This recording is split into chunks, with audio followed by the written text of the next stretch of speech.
In this nugget, we talk about group policy, and this is part 2.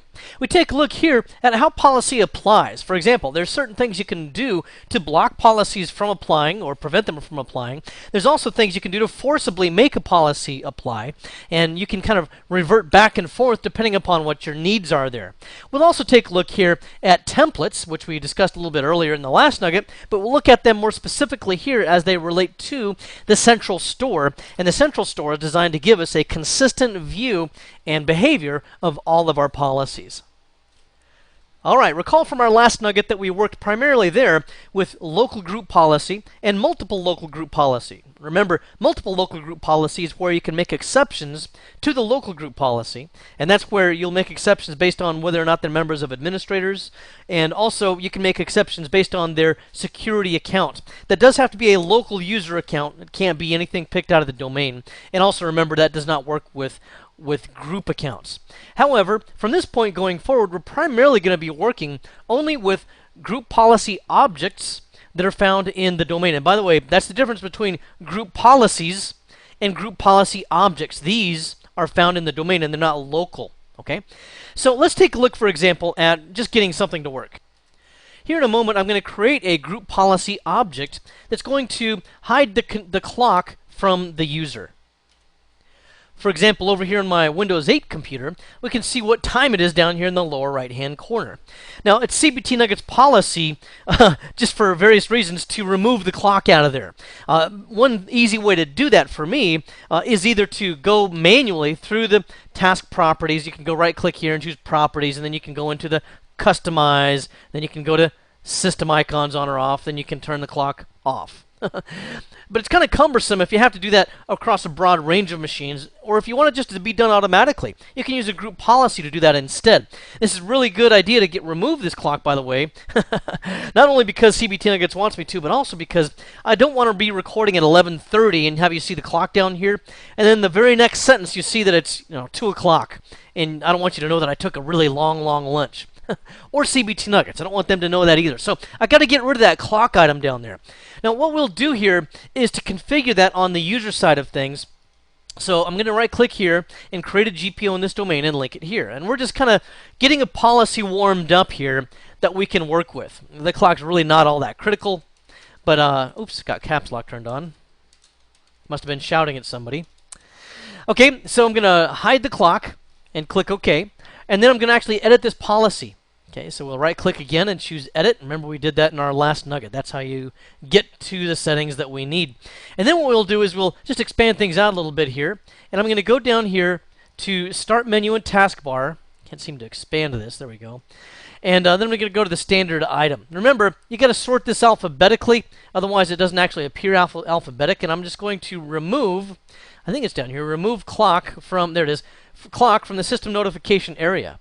Now I'm going to double click on this to enable this setting. And again, the self-explanatory items down here is pretty obvious in our particular case.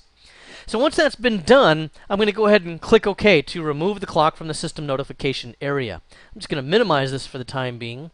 And then I'm going to go over to our Windows 8 client over here. Then what I'll have to do is to refresh the policy. Now, some policies, especially this kind of policy, might be kind of weird in that you may have to log off and log back on first, but normally otherwise, a GP updates should forcibly apply that policy. And it looks like this is one of those where you do have to actually log out. So let me just go ahead and log out real quick as this user.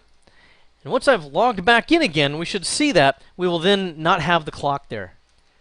And so we've logged back on here. Let's click on the desktop and see what we've got. Sure enough, that policy has now removed that clock from down there. Now, I'm also logged on here as Tucson User 01, and I'm going to go to the properties as an administrator here, because remember, earlier we made this account an administrator of this local computer.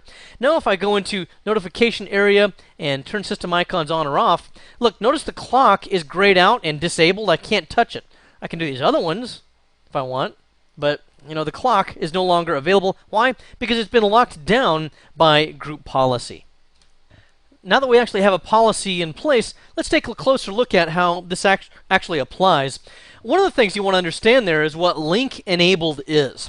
First of all, when you create a policy, you can do it a couple of different ways, as I mentioned before. You can create a policy under Group Policy Objects down here by right-clicking and choosing New, and then creating it, and then linking it elsewhere throughout your infrastructure here at a later point in time.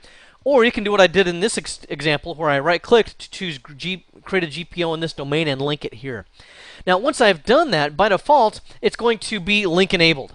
Or if I were to drag up a policy up to here, and I'll just drag that up, then it would also be link enabled.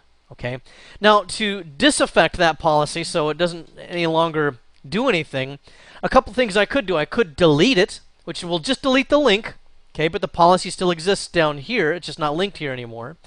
Or the other thing I could do is to go to the policy here where it's linked and clear link enabled. Now, why would I be interested in doing this?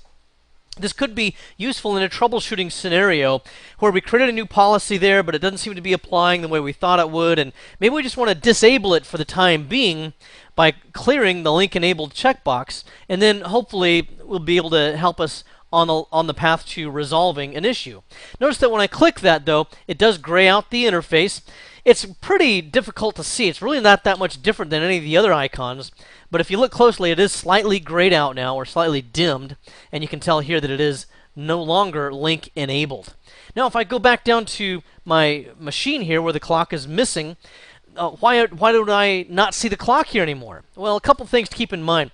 Some policies act a little bit different than others. With this particular one, it would then allow me to go back to the UI and re-enable and reselect the clock visibility. So if I right-click here, go to Properties, go to Customize, and I also got to make sure I refresh the policy. So let me refresh the policy with the GP update. But once all that's been done, I should be able to go to turn the system icons on or off. And then the clock item is now visible again. You can see it pops back into the interface down here. Okay? So that's another thing that we could work with here. All right? And that, again, relates to working with the link itself. Now, if I go back to link enabled again, now we notice that it is re-linked. And if I were to log off and log back on or allow the policy to refresh, then again, I would not be able to access that UI for the clock.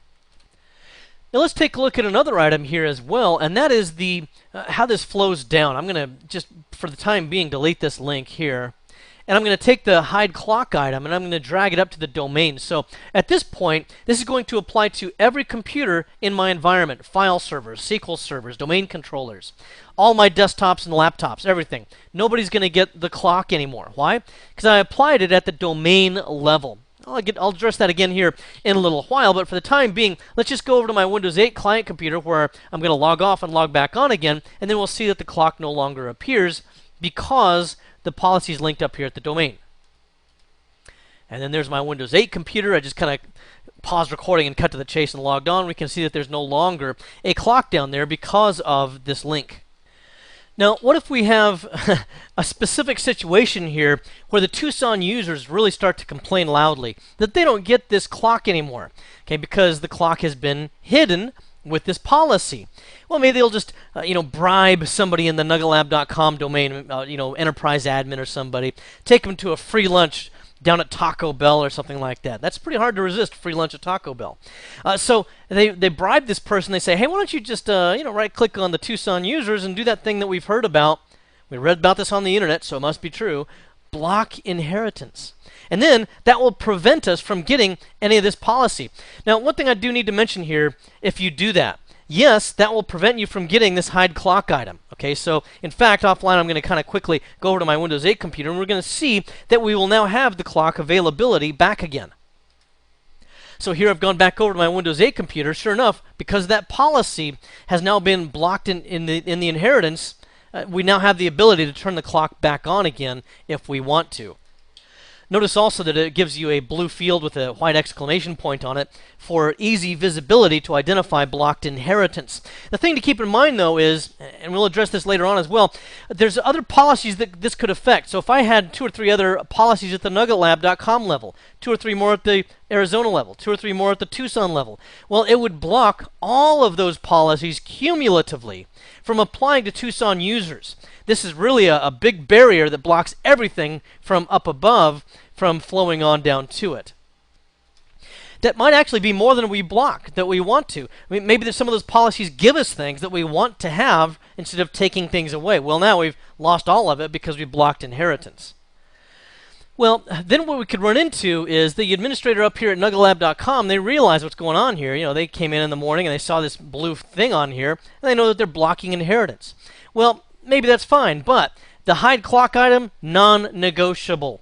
Maybe some of these other policies are somewhat optional, but not hide clock, no. You got to have that. So what we could do here as a domain admin is I could right-click on that, choose enforced. And now, even though you're blocking inheritance, it makes an exception for the hide clock item. I don't know if you can see it, but there's a tiny little padlock on there to indicate that it's now enforced. So if I go back over to my Windows 8 computer and offline here, I'll just log off and log back on again, we'll see that we now have the hide clock item re-enabled. And having switched back over here then, we can see that once again, you know, I'm blocked from being able to change the clock item here, and I can't get it back. Okay, so that's what we have there with link enabled, block inheritance, and enforce. You do want to use all three of these things very, very sparingly. If you go through here and you find out that you got blue dots all over the place and little padlocks all over the place. By the way, I think I can zoom in on this. There you go. You can see it a little bit better maybe if I zoom in.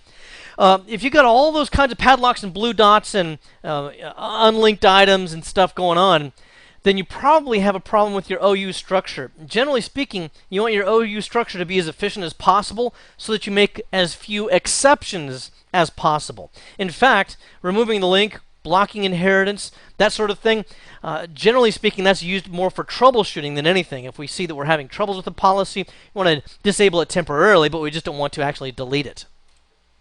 The other thing let's take a look at here, if we go back over, is the refresh cycle. Okay, when does policy actually apply? I think I've only worked so far with user configuration policies here, and the user configuration policies take effect when we log on. That's why I've had to log off and log back on a couple of times with these clock items. Okay, there's also computer configuration policies, and with those, they will apply at startup. Okay, so during startup, your computer configuration will apply. During logon, your user configuration settings will apply.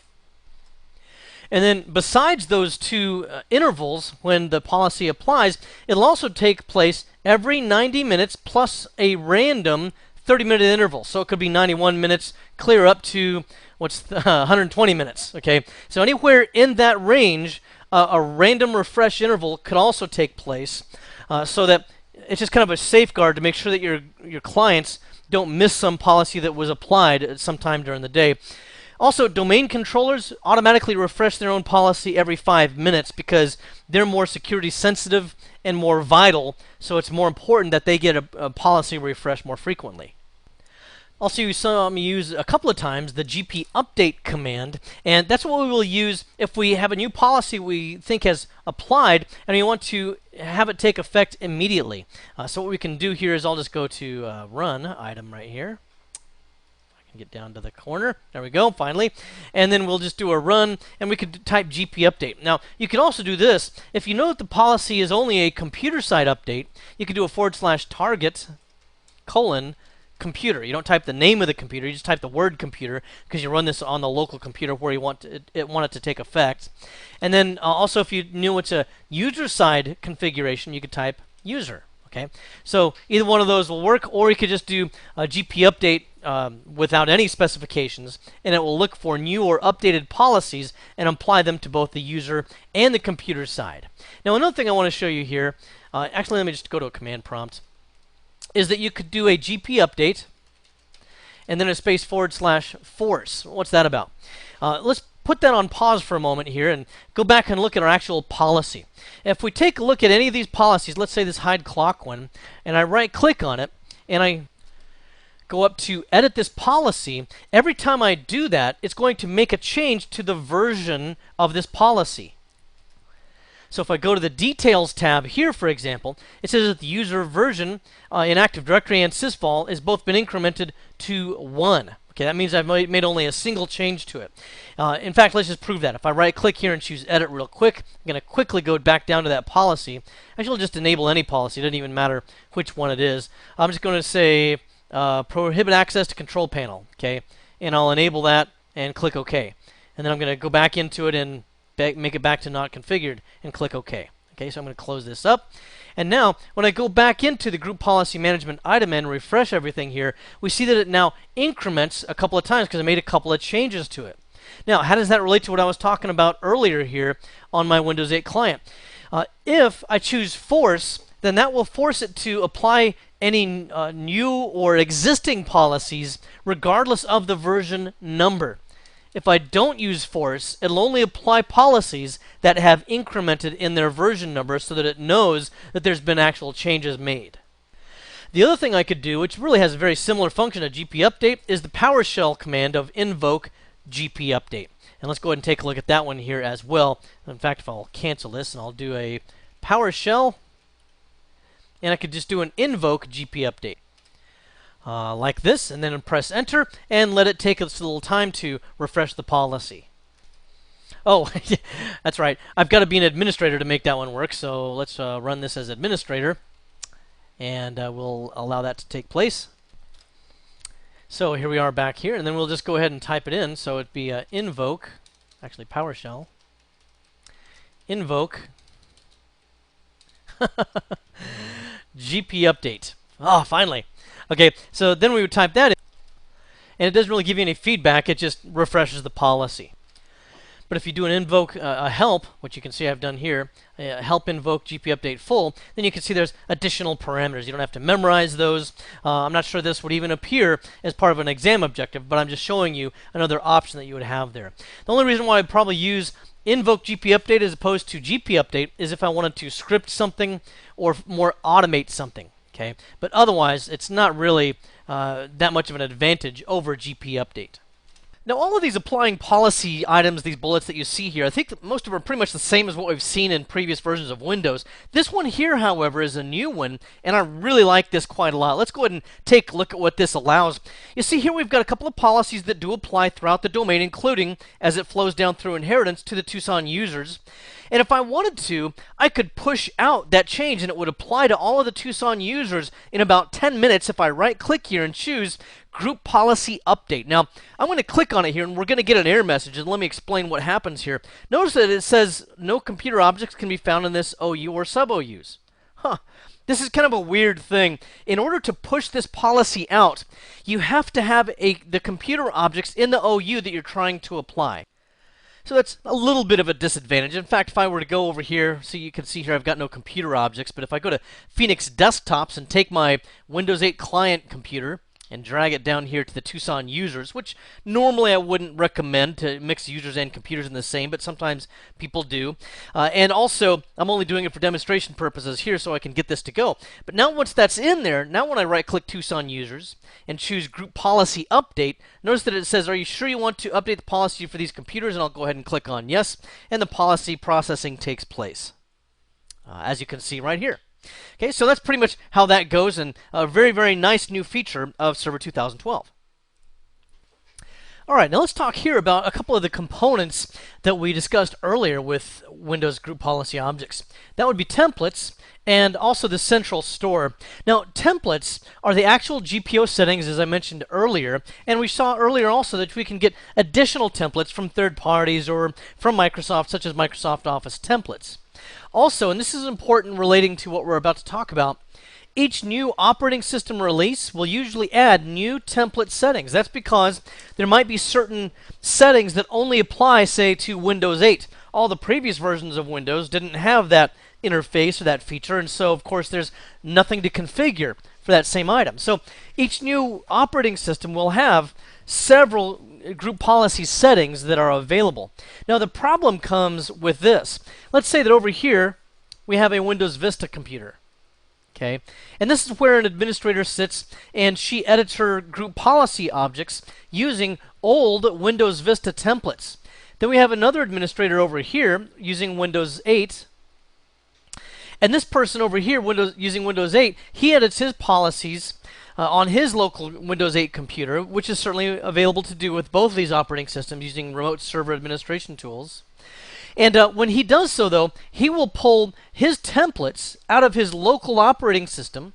She will pull her templates out of her local operating system. So obviously, hers are going to be older. His are going to be newer. And he'll say, hey, look, let's take a look at this policy that I configured. And he'll point to a specific setting that she doesn't have. And she'll say, I have no idea what you're talking about. I can't see that particular policy. And so this can get to cause some consistency problems. As a result, we now have something called the central store. What this does is it allows you to take the most up-to-date templates that you have and copy them all to a central location like a domain controller here. So since Windows 8 is the most recent one, which at the time of this recording is more recent even than the Windows Server 2012 templates, then this Windows 8 administrator would probably copy his template files up to the Windows Server 2012 computer. From that point on, once it's recognized, because when you edit policy, once it's recognized that the most current version of the templates is stored in a policy definitions folder up here on the domain controller, then even if she edits her policy from her Vista machine, it doesn't use the local templates. It will point to the domain controller and use the updated ones here. Likewise, with this person's group policy editor, it will not look at the local policy definitions. It'll point to the domain controller's policy definitions and use those. That's when we have something called the central store, which is a single copy of our templates that all the administrators can use, and they don't have to worry about, any mismatched templates. In the exam objectives, it talks about that you have to configure the central store. There's really not much you have to configure this. I don't know if really that's even the best way to describe that. All you really have to do is just copy the policy definitions folder from your most current machine up to the domain controller, and you're good. That's really all it is. It's just copy and paste. Now, to demonstrate all of this, I've gone to a Windows 8 computer where I've installed the Remote Server Administrative Tools, or the RSAT. And you can see here that I went to the Server Manager, and from there I went to Tools and Group Policy Management. And from there I opened up this Hide Clock policy. Now, the way you can tell whether or not you're using a central store or whether or not you're using policy definitions retrieved from a local computer is by going to administrative templates here, and you can kind of see that there popped up. Let me expand this so you can see it better. Policy definitions, or ADMX files, retrieved from local computer. This tells me that I'm not using the central store. If I had, what would happen is when I open up the editor, it makes a real quick check with the domain controller here, and it says, hey, do you have a central store? If it does, it will use it from there, and it'll tell me so right here. If there is no central store up here, then it will just use the local computer's definitions, which is exactly what we've got going on here. So let me go ahead and close that and minimize up a few things here. And I'm going to go to Windows Explorer instead now. What I want to do is, since this version of Windows has the most current version of the policy definitions, I'm going to go to the Windows directory and then Policy Definitions. Now, this is where it reads the ADMX files, and you can see them all in here when it starts to edit policy. Since it's the most current version, I'm going to copy this with a right click, and then I'm going to go to the Windows 12 machine, Windows Server 2012 machine, and copy the policy definitions to that location where I'll show you. So I'm just going to right click on this and choose copy, and then I'm going to go to the server, and I'm just going to go to the UNC path for administrative access, which is // dcnugget01 /C$, and that gives me full access to the entire hard drive on my Windows machine, my Windows Server 2012 machine. When you enter in a drive letter with a $, that's known as an administrative share, and if I have administrative access to that computer, then it will give me the permission to access the entire thing as if this were a locally attached drive, okay? Not just through any other share that was created. Okay, so then I'm going to go to Windows, and I'm going to go down to, notice this policy definitions here. I don't want to touch that. That might be one that's older, that's stale, and I don't really want to use that one. I want to use the one I just copied on the Windows 8 computer because I know that one's more up to date. Then I'm going to paste it into the sysvol, and the sysvol is a special directory that gets copied to every single domain controller. So if I copy the policy definitions from the Windows 8 computer to this sysvol on the Windows Server 2012 computer, then it's going to replicate to any other domain controllers that I have. So I'm going to go to sysvol, domain, policies, and here I'm going to paste in policy definitions. Okay, and this will take a little bit of time to move it all into place.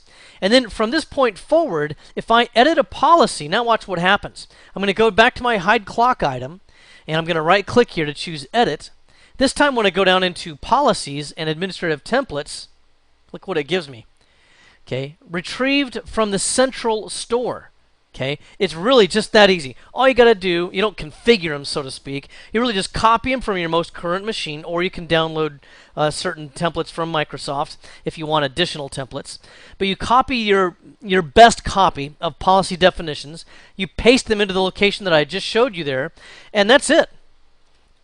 And again, also remember, the policy definitions location where you want to paste it is in Windows, sysvol, domain, and then policies, and then you'll paste it right here. By the way, all of these, strangely numbered items, this is what Windows actually sees when it sees the policies.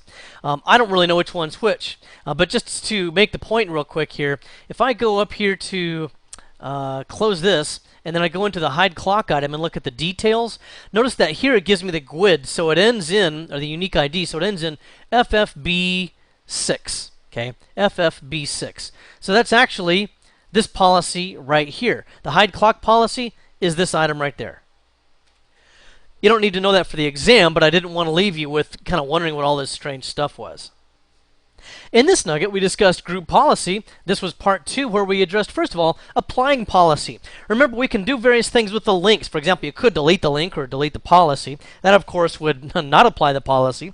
But you can also do things to prevent a policy from applying that otherwise normally would, such as blocking inheritance on a specific organizational unit.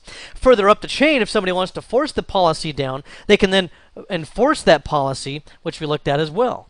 And there's a number of other ways to apply the policy as well in terms of refreshing the policy. Remember, the user will refresh the policy when they log on, but the computer refreshes its policy when it starts up. Likewise, you can use things such as GP update. Also, we took a look at templates. Remember, those are the guts, so to speak, of a group policy. And we want to use the central store so we have a consistent and single copy of all of our templates. Well, I hope this has been informative for you, and I'd like to thank you for viewing.